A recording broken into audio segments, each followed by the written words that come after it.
the continual age-old topic of that police complaints are dealt with by the Police Complaints Authority. Am I coming out too loud with the mic? No, you can go a bit louder, actually. A bit closer. Bit louder, Louder or softer? So I'm not used to a microphone either, I'm used to the pedestal as well. So basically, at the moment, we are dealing with a system that deals with police complaints through the Police Complaints Authority. Does anyone here see a problem with this? It is. Does anybody not see a problem? Yes, because get out. We have said that they didn't. Now, delving into this a little bit further, we seem to find that the head of the police complaints, if anyone isn't aware of this, is a member of the board of the RSPCA. Is this news to people? Yeah. Guess who else is on the board? Come on, take us. Police Commissioner. The Police Commissioner. Now, Mark and myself have had quite a few dealings with the RSPCA lately and even lodged a couple of police complaints just for the laugh of it. The head of the Police Complaints Authority gets back to us, which we think is absolutely amazing. A head getting back to the little old us, being Sarah Bolt on the RSPCA board with the Police Commissioner for a complaint against the police. Do I hear it's a time for change? Now, we as Australians have a right to live in a society where our freedom and rights are protected. Our rights and freedoms are protected from external threats by our armed forces, whereas internally by our legal system. Our forefathers fought and gave their lives so that we may live in a free and just country, thus forging our Anzac legend. Something as Australians that we are proud of and constantly reminded of. Our country has shed blood and tears to uphold our freedom and the freedom of others. But we as a nation quickly exchange our freedom for the perceived protection from the media's latest boogeymen. The greatest threat to our freedoms today don't come from bikies, they don't come from terrorists, they come from our own fucking government.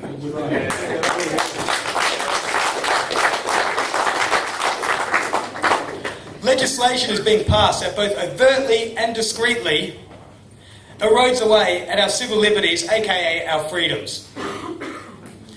The cornerstones of our legal system, the principles of justice, equality, due process and a presumption of innocence. Most believe that these ideologies are still in place today. They're not.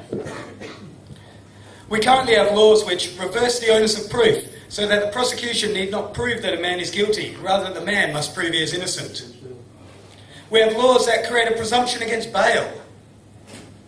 We have laws that issue punishment before a matter is even brought to the court, and which, if found innocent, a penalty has already been paid for which there is no recourse. We have laws that allow the admission of hearsay evidence on affidavit and even take away judicial discretion so that judges and magistrates don't even get a choice of making up their mind on an application. There are even laws that allow decisions to be made against men, with neither the men or their legal representatives being present in court. The ACC regularly summons people to coercive hearings. The summons are not allowed to tell anyone where they are going, and once present, they have to answer all the questions which the examiner puts towards them. And then they are forbidden to even talk about these proceedings with anyone else after the proceedings. These are not the laws of a free country. These are the laws of tyranny and oppression. I say it's another time for change. Time for change. I mean, how can we say that all men are equal under the law, when for many the choice of a plea of innocence or guilt is dictated on a cost-benefit analysis? Very few people will fight a fine, even when innocent, because the legal costs far exceed the cost of the fine. When costs are awarded against the prosecution in the magistrates' court, they're very rarely even near what one has spent to defend their matter. Despite this small token gesture of costs being awarded to alleviate some of the financial burden, ignoring any other burdens that it may impose upon the poor wrongly accused, the government has made numerous attempts to abolish these costs in the magistrates' court. If one is unfortunate enough to be charged for a more serious offence, which is to be heard in the district or Supreme Court, costs are not even awarded once being found innocent of the offence. So for the most expensive defences, an innocent man would receive none of their costs back. This also has the additional effect of making it more likely for the police to charge a person with a higher offence so that the DPP will handle the matter, as opposed to a police prosecutor, and that cost will not be made available to the accused. Our current government feels that legal aid is sufficient to enable those who cannot afford a defence to be represented. I'm glad I have some agreements with that out there. Legal aid is only made available to those on the lowest socioeconomic status, e.g. those who are receiving a government benefit as their sole income. And only if they And you also have to expose your defence to legal aid before they'll even fund a trial, you know, because we can trust them. Oh mate, as a practitioner, you don't understand the dramas I go through trying to get any sort of funding from legal aid. It's ridiculous. And even then, we only get paid $500 for a plea, and that's regardless of how many appearances we've done or how many negotiations have taken place. Does that matter who you are? Do you mean as a solicitor or a non-solicitor? Does that change for different lawyers? No. It does change depending on where it is in the court system, though. Like if it's in district court, you get about $900. Furthermore, if someone owns assets, a charge is taken over their assets, whereby once sold or the accused is deceased, the Commission will recoup their legal costs, even if the accused was found innocent of the offence, through the selling of the assets. Win. Win-win. Yeah, it's great. And this leaves the people who are employed, despite being on a low income, they'll still have to pay for their own defence, which, let's face it, who the fuck can afford lawyers? Who'd want it?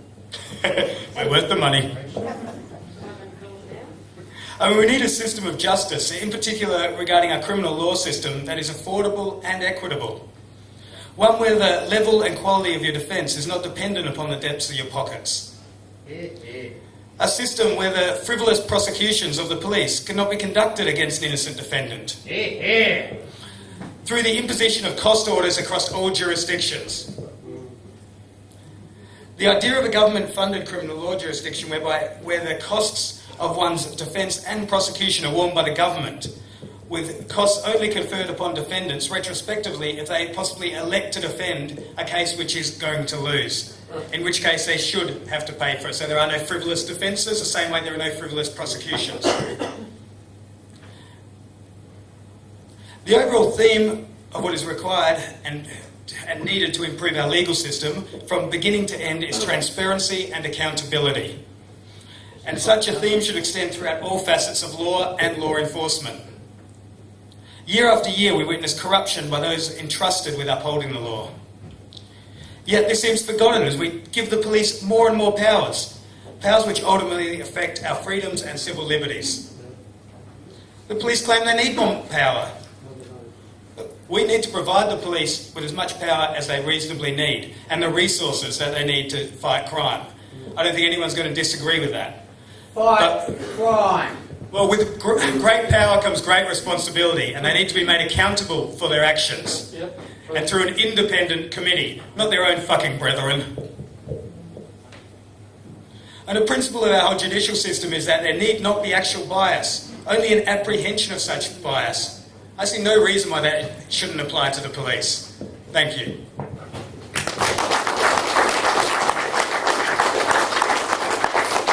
It was about inviting people that have a strong interest in changing what's going on in our world.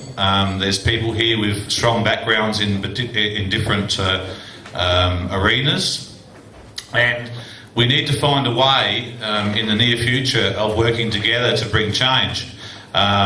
You know, obviously the two-party system is heading in a certain direction and we can't stop that. As much as we all scream and yell, we hold rallies, we do everything, and we go on radio and we yell and scream about what's wrong, and we don't seem to see change. So what tonight's about is listening to a few people and what's going on in their particular arenas, uniting us all, hopefully, as many as we can, and growing that in the near future. And the Australian Alliance, if you're wondering what it's about us here today. It's not about me, it's not about anyone in particular, it's about working together, finding a common goal, and not expecting you or telling you what to do.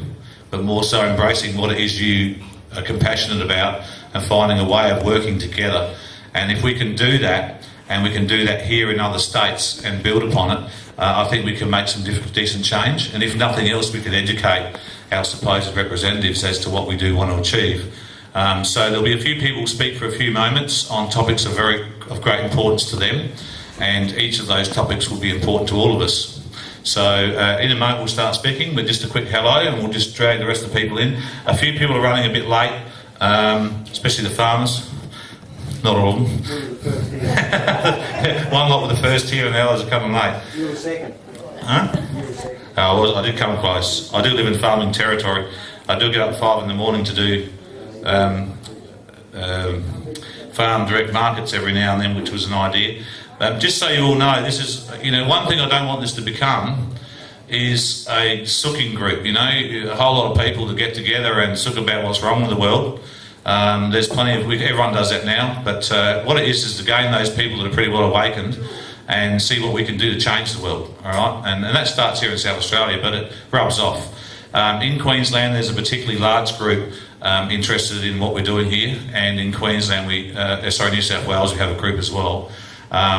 These are all people for the last 10, 14 years that have tried to unite people, and we just haven't managed to make it work. So let's hope that the platform tonight will do that. And this is not concrete, so if you've got ideas afterwards or in the break, come up and let us know. If you've looked through, there's a stapled piece of paper stapled together, which is very, very rough on the core directives that we hope to embrace. See, the idea here is to have some basic core directives that everybody agrees to, then from there build upon that. And if your special interest was law, for instance, only, then there'll be a law and order section. If your special interest is farms, there'll be a section for farmers. If it's veteran affairs, we'll have a veteran affairs section. If it's medical or healthcare, then there'll be a healthcare section. And so you don't have to give up what is important to you and become just a member of a party. We want you to become the voice of those sections and then become a united voice for the Alliance. And the Alliance really is, it's not going to be registered, got no interest. It's not going to become a political party, got no interest in that either. It doesn't really need to have a leader of any form. I'm happy to speak on its behalf temporarily until we can find out what we do need. My background is 14 years in the political arena. In that time, I've represented political parties, I've written policy, I've been an independent candidate, or as the advertisers like to call me, serial candidate, which means I go after cereal or cornflakes or something, I'm not really sure. And I have no intention of giving up. I have no intention of living in this country and watching it turn to rubbish without standing up and fighting for it. And the people here, mostly that I know here, feel exactly the same way. There's people here that are, as I said, when we've tried to unite people before, there's been people that care about one topic, and that's fine. If your topic is Aboriginal rights, for instance, join. Let's have a big rights-based system and then split up. When we say we want to fight for rights and liberties, there are lots of issues when it comes to rights and liberties. There's the rights and liberties of children, there's the rights and liberties of minority groups. We need to split that up and people can join in. If someone's only interest is attacking bad law, like Serious Organised Crime Control Act or another rubbish like that, then that's what they can specialise in. They don't have to do anything else. But by coming to these meetings, they'll listen to other people in the group and will become educated. If somebody wants to be a candidate and stand up as a representative, we will support them if they adhere to our core directives. So they don't have to be, you're not going to have to join the Alliance, all right? You don't have to do what we tell you. If you're an independent and you agree with the basic core directives we come up with, and you are particularly interested in 2 or 3 topics, and then you're asked about something else, you'll have someone here to give a call and find out about that. And you'll come along to meetings and you'll hear people speak about different topics, so you'll become educated. And education is not just about telling people what you believe, okay? If someone doesn't understand what you're telling them on a social network, you do not call them a sheep, okay? That doesn't work. You don't go to a primary school to try and educate children on physics, all right? We have to start, all of us here have specialty topics, and we have learnt over maybe 6 or 10 years or maybe longer, and if we're going to start educating the public what's wrong, we have to step back to the grassroots core problem, okay? We can't go out and try and tell people what they should and shouldn't think. So we have to educate, and that's what I think the Alliance can be about, because I have a very strong interest in civil rights and liberties, and I have a very, very strong interest in animal welfare. Now, if someone else in the group doesn't know a lot about animal welfare, well, by attending these meetings over the coming months and years, depending on what happens, then you will start to learn a bit about that, because you'll hear me speak on it, you'll hear Emma speak on it, and other people that have interest. If you don't know much about any particular topic, well, this is a process for you to learn. And when we have a website that explains all these things, then not only can our representatives go and look at it and maybe pick up a few pointers, because they bloody need it, but we can learn and we can educate the public as well, and that's what it's about. So, really, it's only a small group today, and there's no use inviting hundreds of people and have them come along expecting some group that's concrete and in what it's trying to achieve. It's about us working together today. How can the Alliance do it? We think we have the platform basically done, and if we work together today, we can see if we can concrete that, and then that'll be what we take to the public when we have public meetings, and that's what we'll take to the media when we have media meetings. So there you go, that was an attempt at writing a speech. I've not even looked at it yet. So what we'll do is we'll hear from a few people today that have special interests, and hear about some of the problems that are in the world, and there are lots of them. I think first we'll start with Sharon, just to... do you want me to kick you off, Sharon, or do you want me to put someone ahead of you? Sharon Hollenby, I've known for many, many years, has a very strong interest in gambling reform, and I think that's an important topic that we must cover. The right to gamble, but rights-wise, we've got a right to gamble, but we also need some protection for those that have illness, and we don't have that. And Sharon's been on the forefront of fighting for that, and that's why I wanted to come along today to let you know some of the issues.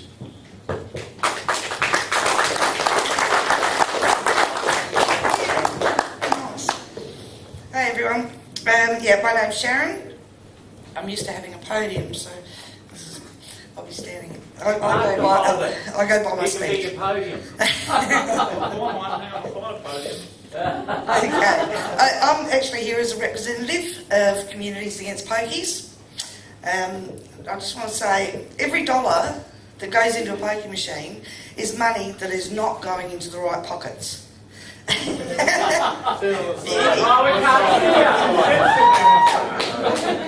not that ugly, am I? Okay, any government revenue that is raised through pokie machines is far outweighed by the harm that these machines cause, not only to the immediate families and friends of the problem gambler, but to everyone in the community. Even so-called responsible gambling has a huge impact on the community. For instance, before pokies came to South Australia, a young fella's dream was to buy a new car. And they would work and they'd save for it. But now, instead of putting aside that 50 or more for each week towards that new car, they're going to the pokies, the money's going straight into the machines and straight out of our communities. Holdens will close. With all the young people that are gambling now, Holdens will close. And that worries me, because thousands more will be out of work. By the way, very few people do gamble responsibly on the pokies. These machines are designed to addict, and that is exactly what they do.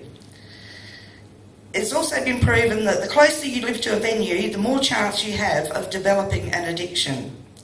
We have venues on almost every street corner. Now, brothels are not allowed to operate within a certain distance of a school. And if you're caught dealing drugs near a school, then your penalties are a lot harsher. But pokie machines can be right next to schools. It's crazy. My grandson's football club, they even have pokies. And the venues now call it gaming to make it more attractive to our younger people. And younger people are committing suicide. We're losing our young kids. New Zealand, they've led the way by having pokies removed from a town in Victory because it was near a childcare centre. Russia has delegated a specific area of the city for gambling. Singapore have licences to gamble. There are solutions. And our very own Western Australia has refused to have pokies at all. Now, I did a trip over to the West a couple of years ago, checking out country towns along the way, because I wanted to see whether the help for problem gamblers has improved at all. It hasn't. South Australian country towns are closing down. Businesses are boarded up, corrugated iron over the windows. It's shocking. Woolworths supermarkets and businesses are still trading. Woolworths supermarkets and servos are everywhere, but very few businesses are still trading. The people are miserable and the towns lack facilities. In Western Australia, country towns are flourishing and community spirit is alive and well. There are new jetties, there are free barbecues, free hot showers, and Woolworths has to compete with the many other small businesses in the community. The main purpose of my trip was to see if about the gambling help facilities. But like I said, they have not improved at all. I got such a runaround from the services in the country areas that if I had been in crisis, I would have gone home and committed suicide. It's a far cry from the well-catered gambling forums where nothing is ever resolved, or the OPG's lobster and champagne Christmas dinners. Gamblers' rehabilitation money is not reaching the people that it's supposed to help.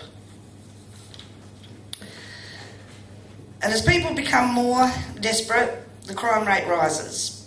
I think in America, if you live in an area near a casino, your insurance rate is higher. I don't know about in Australia. I haven't checked on that one. But people who have never been in trouble in their life before find themselves in jail. But it's not just the high-profile cases we have to worry about. It's the petty crime. A mate stealing 10, 20 bucks out of your wallet while you're in the john. Or someone siphoning petrol from your car. Problem gambling affects us all. I do agree that gambling creates employment, but only for doctors, mental health care workers, psychologists, lawyers, pawnbrokers and moneylenders.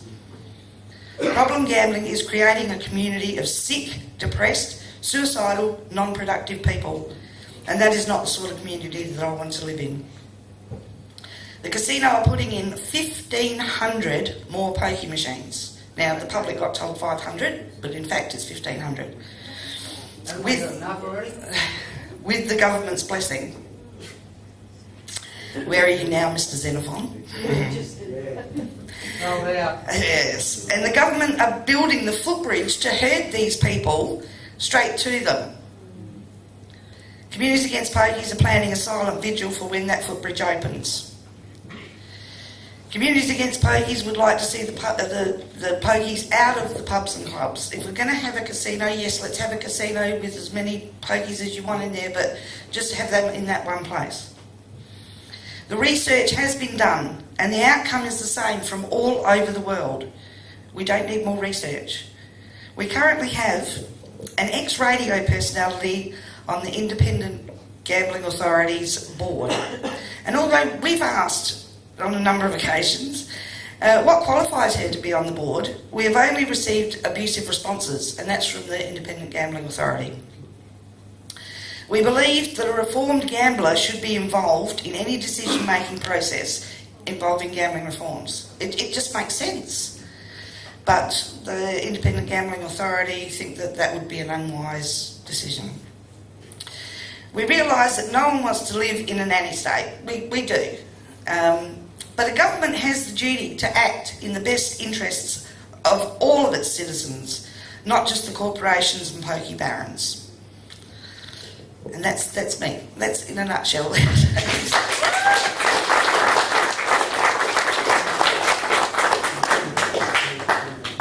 And here's Mark. Well done. There's so many problems in there. I hope when you get home tonight, after you've listened to everyone speak about the topics they are, that you consider these things and consider how really important it is what we're trying to achieve here, because it's not been done. It's never worked before, because if it doesn't work, though, we really aren't going to go anywhere. We're going to keep going in the direction we are, so it's very important. Another victim, and I'm going to victimise Scone to get him up early. The reason I wanted Scone to come along, and I'll let him talk about it, is this man stood up for many, many years and was instrumental, believe it or not, in bringing a lot of reforms to do with abuse of our children. It's a very touchy topic, and Scone does it well, and I wanted him to come along. I've dragged him out of hibernation He's sort of stepped back for a while, and you would too if you've been through what he has, but I'd like him to have a chat to you, so thanks heaps, Scotty. Well, I did write a speech tonight, but I don't really think I could read it out. But basically what I want to do with the Alliance is I worked in every form of the child protection industry. I was actually the person that the government handed their clients to, that the government or the church couldn't handle. That basically just taught me for about 7 years working for them, so I'm pretty well recovering from that. But basically over my years of working throughout Australia through child abuse, I know that there is plenty of forms of advocacy groups out there. I call them common purpose groups. Our laws will never change in Australia because what happens is every story, every saga, you get all these little different common purpose groups, I call them, and they've all got their ideas. They will argue, they will never join together. Now, if our country wants to stop abuse in institutions, abuse in our communities, well, it's about time that we got an organisation together that will try to get all those advocates together. Because it's never going to happen. Everyone argues. I've been through the mill, I've been through the Canberra, I've been to everywhere where they said I couldn't get. And I'm what they call a survival institutional care. I can admit, since I started my work, I've actually changed the system. Laws have changed. Now when a kid runs away, the department looks for him. Any faggot, or excuse me, a pedophile I should call it, that picks up a kid off the street and harbours him and takes care of him, they get locked up now. They don't get any say in it. They get locked up. Now, that's just a few of the laws that we've worked on over the years. Statute of limitations has been moved in this state. That was You and lots of others, mate. Now, our state, we're the leaders in this country. We actually set an example for all the other states in the Forgotten Australian saga to follow our lead. Other states in our country, they don't have the statute of limitations removed. That stops prehistoric cases from being heard, like the 100 deaths of state wards, deaths of children that our state was supposed to be taking care of. We've taken it all the way to Parliament through lots of election issues and stuff. It's one of those things that we hear it, but it's under the mat. They're dead now. Where this still happens today in our age. We've got mentally disabled people that have been left in the system with kids because they were disabled. They grow their whole life in the system, so can't take care of themselves once they get to 18. They're dumped on the streets. They're our society that we walk past in Holly Street. You know, sitting there on the street, the people that we have all neglected. Now, those days have got to stop, people.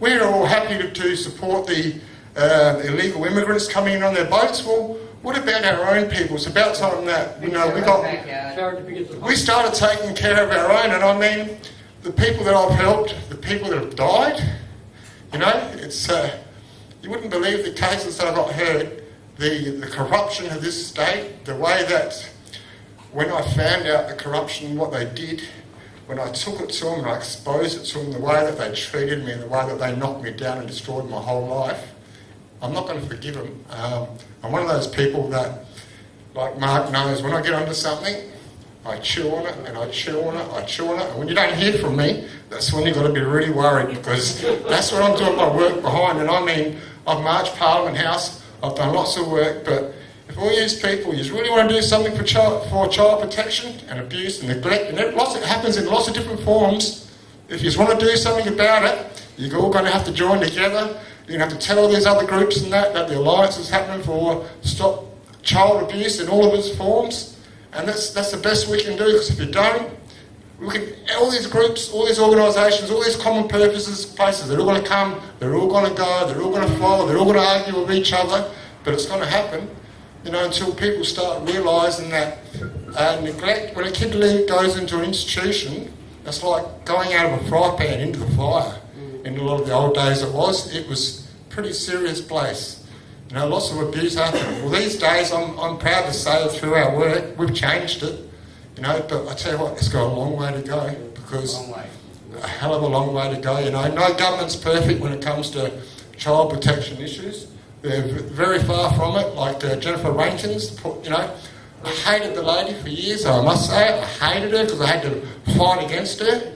But now that I sit back and I look at the lady, she's one of those ladies that's got the worst job in the world, because you're damned if you do something right, you're damned if you do something wrong. And she's not perfect, but she can't change nothing until she gets the right advocates in there kicking her butt to change it. Now that's what I'm hoping the Alliance job will be for. Thanks a lot. You know, I think I met Sconey and Kai and a few guys, 10 years ago, Scone? We parked outside of Parliament, we did everything. The Mulligan report was limited in its scope, and even though it was limited, Ted Mulligan came forward and said there were 100 deaths of young children, right, of a suspicious nature, and nothing was done. Nothing was done. And if you've got a report like that, something should be done. Am I allowed to ask just a question on this subject? Yes? As everyone will know, the Beaumont children case has suddenly surfaced again in the media.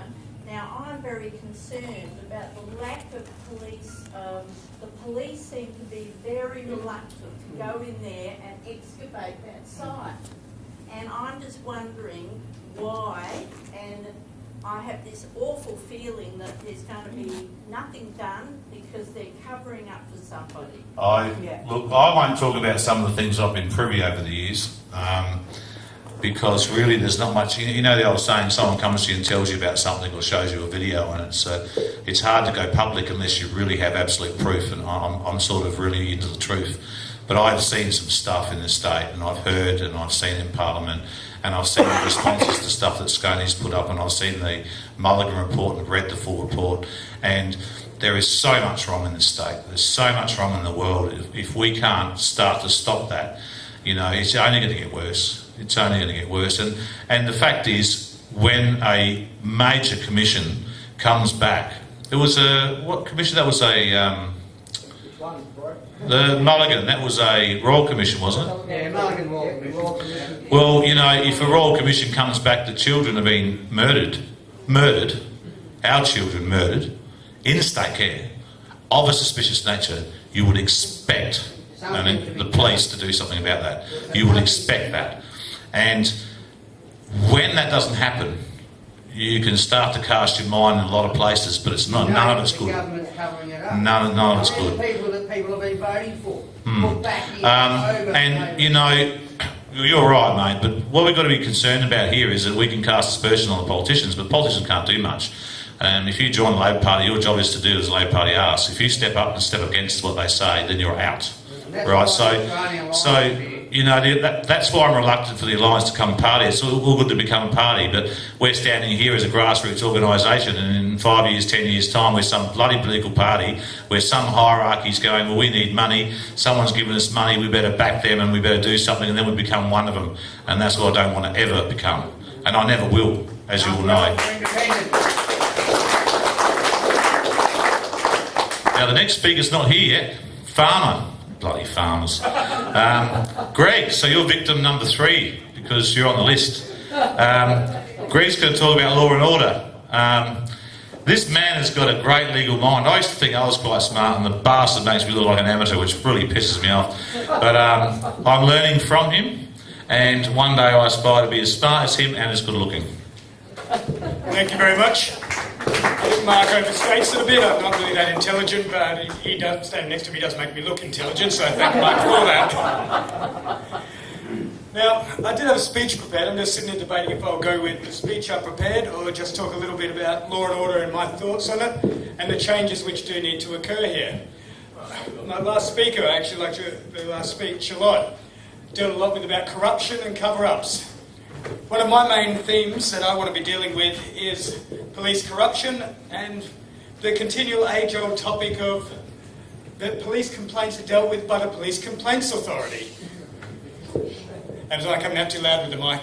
No, you can go a bit louder, actually. Closer. Bit louder, Louder or softer? So I'm not used to a microphone either, I'm used to the pedestal as well. So basically, at the moment, we're dealing with a system that deals with police complaints through the Police Complaints Authority. Does anyone here see a problem with this? It is. Does anybody not see a problem? Yes? Because get out. Whoever said that they didn't.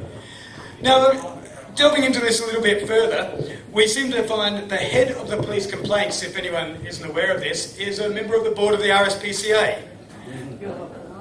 Is this news to people? Yeah. Guess who else is on the board? Come on, takers. Police Commissioner. The police commissioner. Now, Mark and myself have had quite a few dealings with the RSPCA lately and even lodged a couple of police complaints just for the laugh of it. The head of the Police Complaints Authority gets back to us, which we think is absolutely amazing. The head getting back to the little old us, being Sarah Bolt on the RSPCA board with the police commissioner for a complaint against the police. Do I hear it's a time for change? Now, we as Australians have a right to live in a society where our freedom and rights are protected. Our rights and freedoms are protected from external threats by our armed forces, whereas internally by our legal system. Our forefathers fought and gave their lives so that we may live in a free and just country, thus forging our Anzac legend. Something as Australians that we are proud of and constantly reminded of. Our country has shed blood and tears to uphold our freedom and the freedom of others. But we as a nation quickly exchange our freedom for the perceived protection from the media's latest boogeymen. The greatest threat to our freedoms today don't come from bikies, they don't come from terrorists, they come from our own fucking government.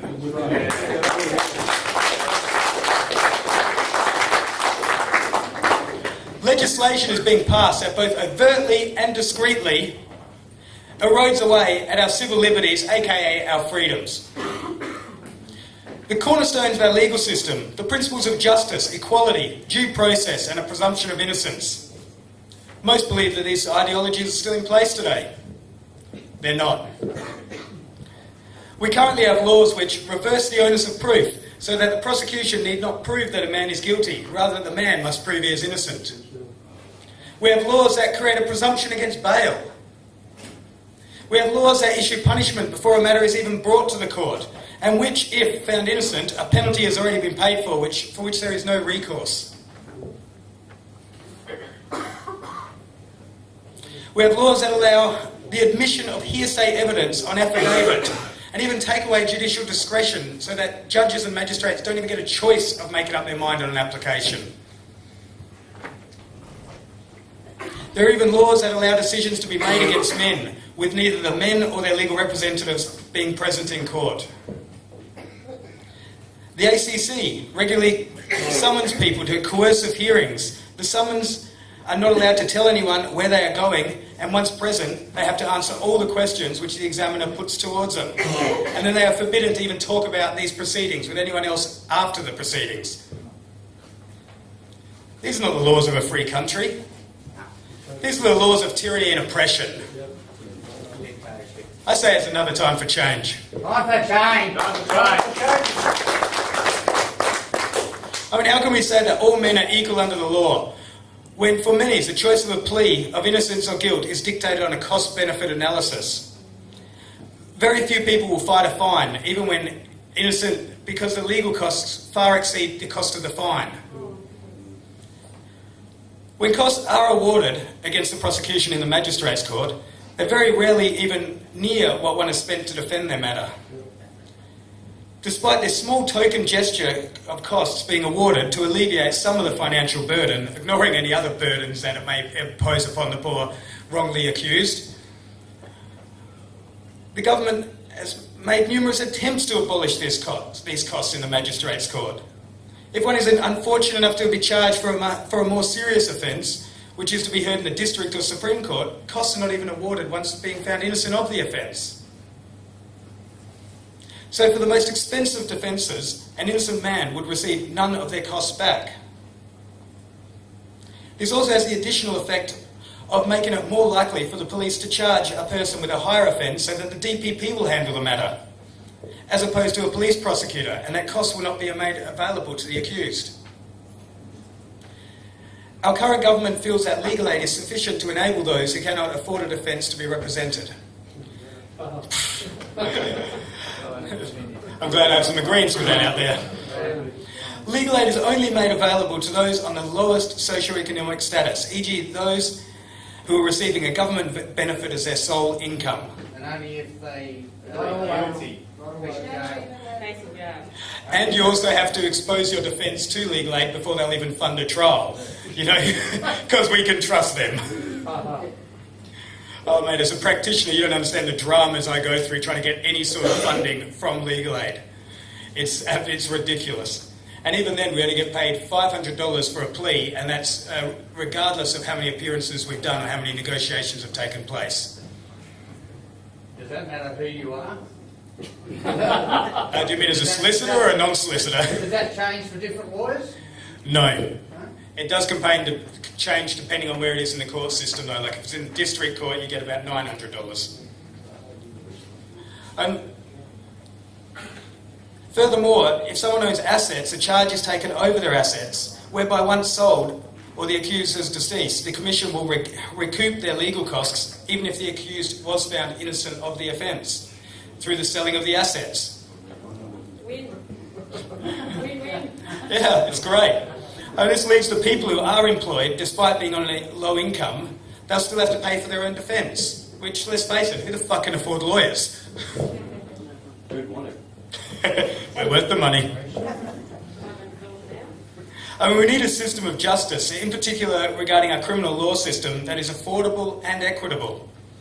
One where the level and quality of your defence is not dependent upon the depths of your pockets. A system where the frivolous prosecutions of the police cannot be conducted against an innocent defendant. Through the imposition of cost orders across all jurisdictions. The idea of a government-funded criminal law jurisdiction where the costs of one's defence and prosecution are borne by the government, with costs only conferred upon defendants retrospectively if they possibly elect to defend a case which is going to lose, in which case they should have to pay for it. So there are no frivolous defences, the same way there are no frivolous prosecutions. The overall theme of what is required and needed to improve our legal system from beginning to end is transparency and accountability.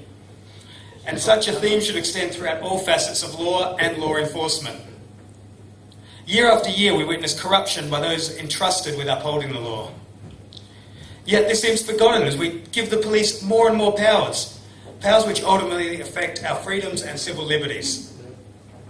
The police claim they need more power. We need to provide the police with as much power as they reasonably need and the resources that they need to fight crime. I don't think anyone's going to disagree with that. Fight crime. Well, with great power comes great responsibility, and they need to be made accountable for their actions. And through an independent committee, not their own fucking brethren. And the principle of our whole judicial system is that there need not be actual bias, only an apprehension of such bias. I see no reason why that shouldn't apply to the police. Thank you.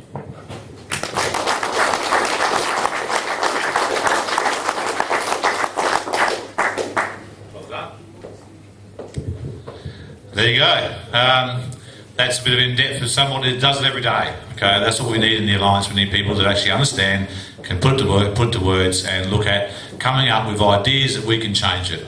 The fact is, if I'll just touch on something. A friend rang me the other day, I'm not going to mention names, well known as in the political arena as a right winger, you know, a minor player. We won't go into who he is. He got accused of something he didn't do to shut him up over an expose on the education system. $37,000. They dropped the charges before they went to court, before it went to trial, because there were no charges in the first place. The accusation was horrendous. $37,000, if he doesn't shut his mouth and he ever steps up again, they'll recharge him with the same thing. He is now being charged with something abhorrent, even though he never did it, and that can be used against him. So this is the sort of stuff that shouldn't go on, and that 37 grand should go back in his pocket for a frivolous thing in the first place. But of course, Greg knows more than I do about these things. Now we're going to get up Peter from Flag, Australia, because they've expanded, haven't you, Peter? across the country. I don't know if I'm going to get up, Mark, because you've rubbished us since we got here. We were first here. Yeah, I rubbished one particular farmer that was late. I didn't rubbish all the farmers. I'm not even going to say who that is now. I'm going to get beaten on the way home. I'll be waiting for you in the car park. Yeah, I've heard about you guys. We got our Walk quietly and carry a big stick. Here you go, Peter. Thanks very much, Mark. You're doing a great job, Mark, with those farm direct markets and also what you've got organised here tonight, and I'd like to welcome all of you. Sharon, you mentioned something in your speech, suicide. We've got 4 farmers a day committing suicide Australia-wide. Also, Scona, you mentioned something about sense. Well, I'll tell you now, mate, common sense went out years ago. We haven't got it. It needs to come back. And Greg, equal rights for everybody, mate. Everybody. Doesn't matter who you are. And the higher you go in society, the worse it gets. Mark mentioned Flag Australia. Just to give you a little bit of background, in 2010 I went to a natural resource management meeting at Victor Harbour. It was November. There was about 200 people there, and 7 of these NRM officers sitting out the front. And I listened to their jargon for about an hour, and I thought, gee, we're in trouble. And I said to them, there was silence for a while, and I just asked them a question: who owns the water that comes out the sky? No answer. I asked them again. No answer. I said, this is the 3rd time, I'm not going anywhere. Have the decency to tell the people here tonight. This little guy stood up and said, the Crown. I said, well, if you think you own the water, we own our infrastructure. We've built our dams, our bores, and we will charge you for the storage of that water.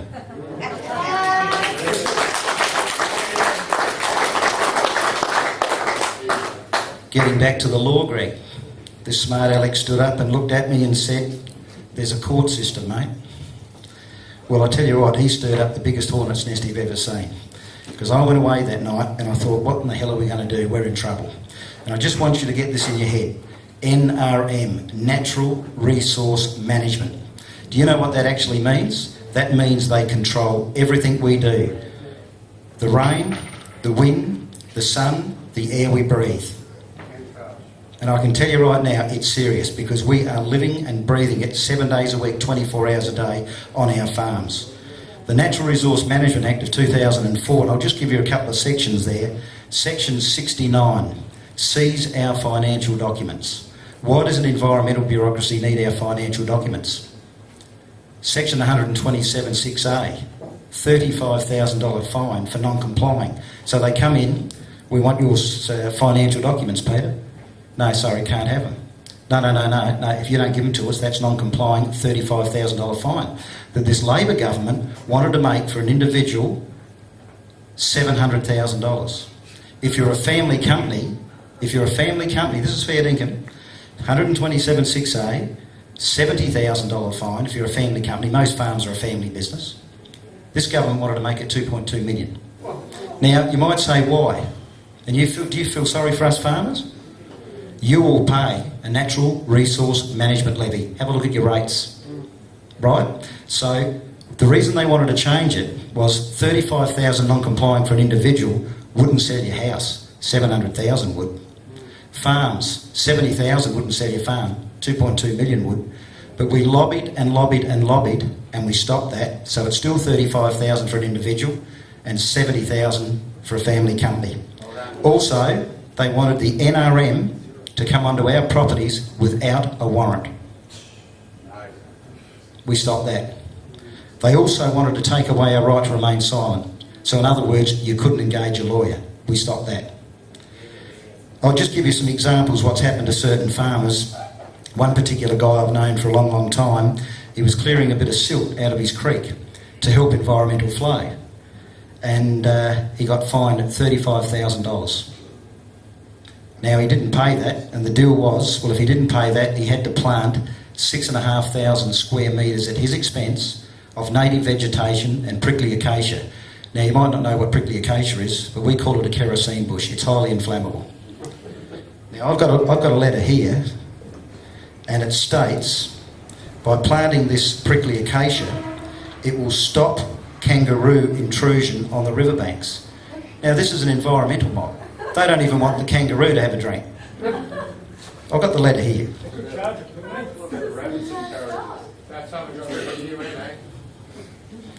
Exactly right. You know, food producers have got to put up with fire, flood, mice plagues, locust plagues, and we can handle all that. But when we get a natural resource management board that want us to fence off our creeks, fence off our dams at our expense, and I've asked them why. Because of pristine water. We don't want animal faeces going into the waterways.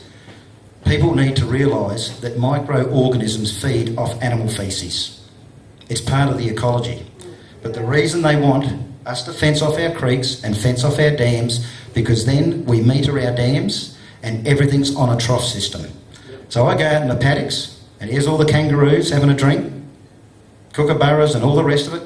No problems at all. I'd rather them come to my dam and drink freely from the dam. But I can't afford, and once they tax us for this water, which believe me they will, and with the Liberal and Labor government, don't worry, we just won't be able to afford it. Victoria last year imported more food than it exported. There shouldn't be any state in Australia that could say that. We are 5 years off of being net food importers in this country. We're already net food importers on fruit and veg and seafood. So where does that put us? Can you imagine, once we become net food importers, and whoever we're getting our food from cuts the supply? Don't worry about border security. If we can't feed ourselves, that puts us in a very vulnerable and dangerous situation. I've been fighting this now for 3.5 years, and believe me, some of the properties that I go on, and I'll give you one example where the Department of Water, I had this lady, 72, ring me up and said they're estimating the water in her dam, and she said it's ridiculous. So I went there, had a look at the dam. They said it was about a 10.19 meg. We actually got a water surveyor in, which cost thousands of dollars to accurately measure it. They were 1 million gallons out. How would you like it if you got your bank statement and you noticed you were a few $1,000s short, and you went into the bank manager and said, hey, listen, mate, I'm a few $1,000s short here, and he said to you, don't worry about it, we're only guessing. They're guessing with our livelihoods. So if we don't stop this environmental movement that might sound all rosy, you know, it's an environmental movement, it's got to be good. Believe me, this is not. This is a dictatorship. They're using the environment as their biggest tool to control us. They've tried every little trick in the book, and people that don't understand about the environment, this is the way they're doing it. This is the way they're controlling us. It's an excuse. It certainly is an excuse. And just in finishing, look, I've got a lot here, but I won't go into it. But did you realise that they're letting water out of Mount Bold reservoirs, out the reservoir? The reason they're doing that is for so-called environmental flow. People that don't know, in the summertime, they'll turn around and say Mount Bold's only 50% capacity. We should be capturing more water. Tony Abbott wants to make the northern food bowl of Asia and wants more dams. What I want to say to Tony Abbott is, Tony, what about us? We need more dams. We're already producing food, and if Mark's going to keep these markets going, he needs us. So, thanks very much for the time, Mark. Thanks.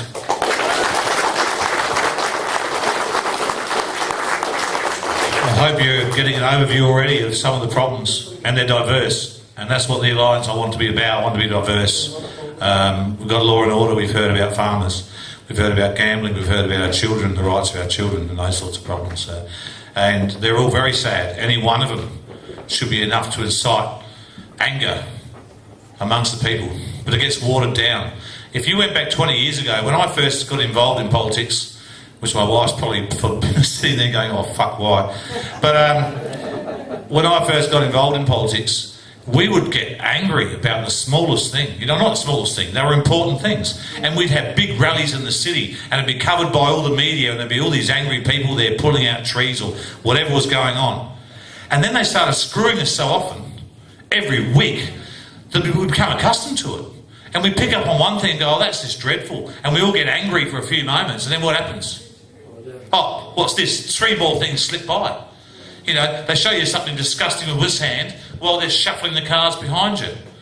You know, there's nothing left. If you went home and said, what we should be doing here is having a rally or a meeting Let's talk about the good things that are happening in our state. And then we just sit here silently, have a drink and cry or have a shed a tear, because that's all it would be. There's nothing good. There's nothing to look up to, is there? Is there anything great happening? Put your hands up. Is there anything I don't know about that's good? You know, obviously there might be, but I don't know about it.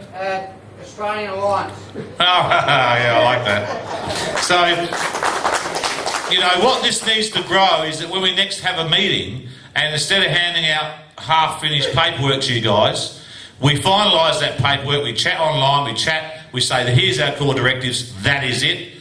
We start to expand on that. We've got Adelaide X, we'll talk about that later, which will be a really good media source so we can make sure we've got access to information. And we grow, and then we bring people next time, and we invite the media to come along. And I try and get these same great speakers back, and more. And we spend a few hours, and we video it professionally, and we put it online and say, this is what's happening. And you need to stand up, okay? This is not good enough. What I'll do is I'll give you all a quick break so you can chat to each other about what's happened. You filthy smokers can have a cigarette, I'll join you. Order another drink from up here, because these guys looked after us well with this place. And we'll come back in a few moments and get some other speakers up, and we'll keep going with what's going on in the world. And then when you go home, you can see that, you know, maybe there's something here that's important to you, but you'll see that there's important things to everybody here, and they're all important to all of us. That's important. Thank you. Yeah.